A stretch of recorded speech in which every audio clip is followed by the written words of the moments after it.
Ya, bismillahirrahmanirrahim. Assalamualaikum warahmatullahi wabarakatuh.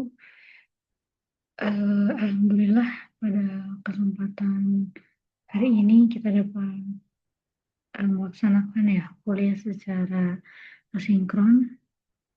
Diharapkan bagi teman-teman untuk selalu mengecek ya di LMS-nya terkait kuis, membaca materi, dan menonton video.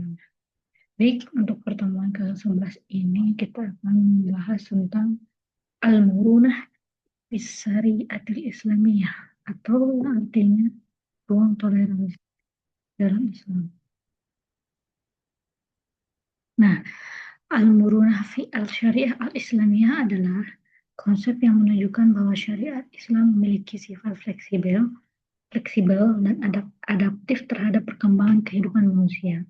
Islam tidak diturunkan untuk membatasi atau menyulitkan umatnya, melainkan sebagai pedoman hidup yang relevan sepanjang zaman. Jadi fleksibilitas ini memungkinkan Islam tetap dapat diterapkan dalam berbagai konteks sosial, budaya, dan zaman yang berbeda tanpa kehilangan prinsip dasarnya. Kalau misal Islam nggak bisa fleksibel, mungkin pada zaman ini beberapa eh, hukum-hukum Islam tidak bisa diterapkan. Tapi karena Islam ini agama yang fleksibel, maka ya sampai saat ini masih bisa diterapkan. Gitu. Nah, pengertian al-murunah secara bahasa artinya keluasan atau kelenturan. Dalam istilah syariat, al-murunah menunjukkan kemampuan hukum Islam untuk menyesuaikan diri dengan kondisi manusia. Keluasan ini bukan berarti hukum Islam dapat diubah sesuka hati, melainkan fleksibel dalam aspek cabang atau furu. Sementara prinsip-prinsip pokok seperti akidah dan ibadah, ibadah yang mahdoh, tetap bersifat permanen. Jadi ada beberapa hal yang akidah dan ibadah mahdoh itu ya permanen, nggak bisa diapa-apain gitu. Tapi ada beberapa cabang yang ya dia fleksibel. Nah, di sini ada dari Qurannya, Quran surat Al-Hajj ayat 78. Teman-teman bisa baca. Jadi eh, di Quran surat Al-Hajj ini ya menyebutkan bahwa ya agama Islam ini agama nenek moyang gitu, agama kita dari zaman dahulu kala ketika para sahabat gitu. Dasar konsep al-murunah berangkat dari tujuan utama syariat Islam, yaitu menjaga kemaslahatan dan menghindarkan kemudaratan. Jadi Allah itu mengetahui keterbatasan manusia, sehingga hukum Islam selalu mempertimbangkan kemampuan dan kondisi umatnya. Oleh karena itu, syariat Islam tidak bertentangan dengan fitrah manusia dan tidak membebani seseorang di luar kemampuannya. Jadi Allah tuh udah tahu takarannya. Manusia itu akan melakukan dosa, manusia itu akan tidak sanggup dengan beberapa hal, maka Allah hadirkan gitu. Allah tuh tahu fitrah manusianya. Nah, teks syariah yang multi interpretasi, apa apa itu? Nah, dalam syariat Islam tidak semua teks memiliki makna tunggal. Sebagian nas bersifat zani al-dilalah, yaitu memungkinkan lebih dari satu penafsiran. Perbedaan pemahaman ini melahirkan ijtihad para ulama dan menghasilkan beragam pandangan fikih. Hal ini menunjukkan bahwa Islam membuka ruang dialog dan pemikiran, bukan pemaksaan atas satu tafsir. Makanya ada mazhab Syafi'i, Hanafi, Hambali, Maliki. Dari keempat mazhab itu ya kita umat Islam tuh bisa memilih gitu, memilih mazhab mana yang bisa kita pakai gitu, yang kita pelajari. Nah, implikasi multi interpretasi terhadap teks syariah berdampak pada munculnya perbedaan mazhab fikih yang tadi saya sebutkan.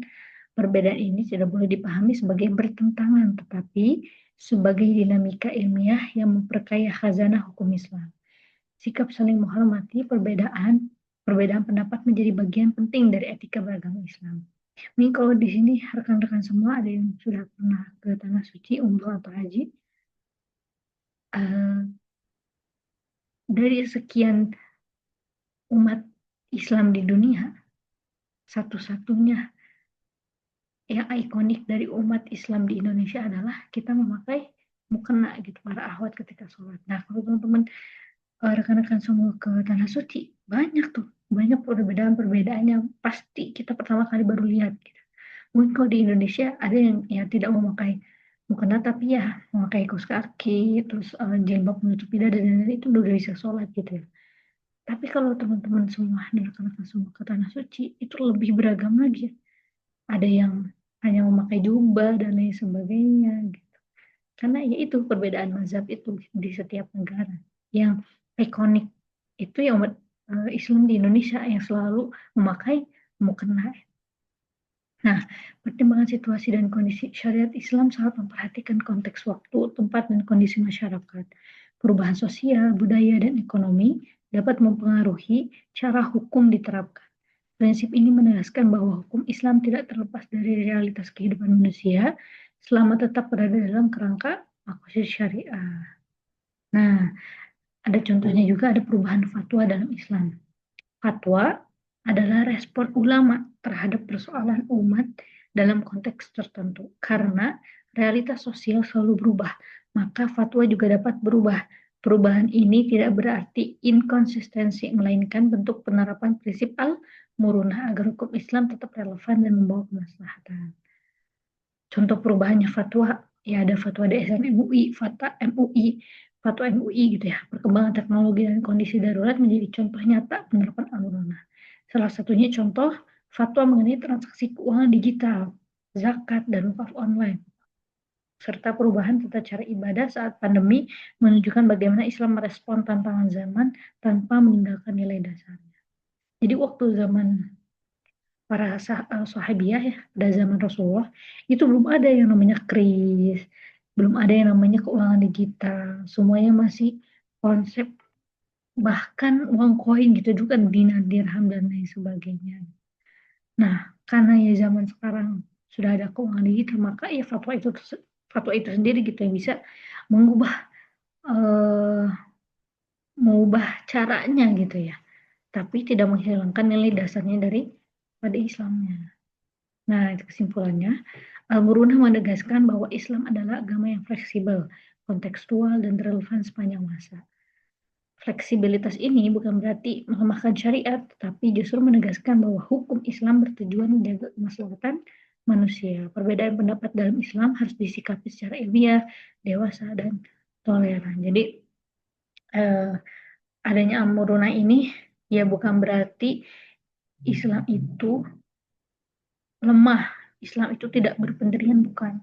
Tapi ini menunjukkan bahwa ya Islam itu menjaga kemaslahatan manusia dari zaman dahulu sampai zaman yang akan datang. Baik, jazakumullah khair untuk pertemuan ke-11 ini. Yang benar datangnya dari Allah, yang salah datangnya dari saya pribadi. Mungkin kalau ada referensi-referensi lain silahkan bisa mencari dan bisa belajar dari yang lain, karena belajar jangan cuma dari satu pintu gitu ya. Seluas-luasnya kalau bisa, agar pemahaman kita lebih banyak lagi pengetahuan. Baik, itu saja dari saya, cukup sekian. Jazakumullah khair. Wassalamualaikum warahmatullahi wabarakatuh.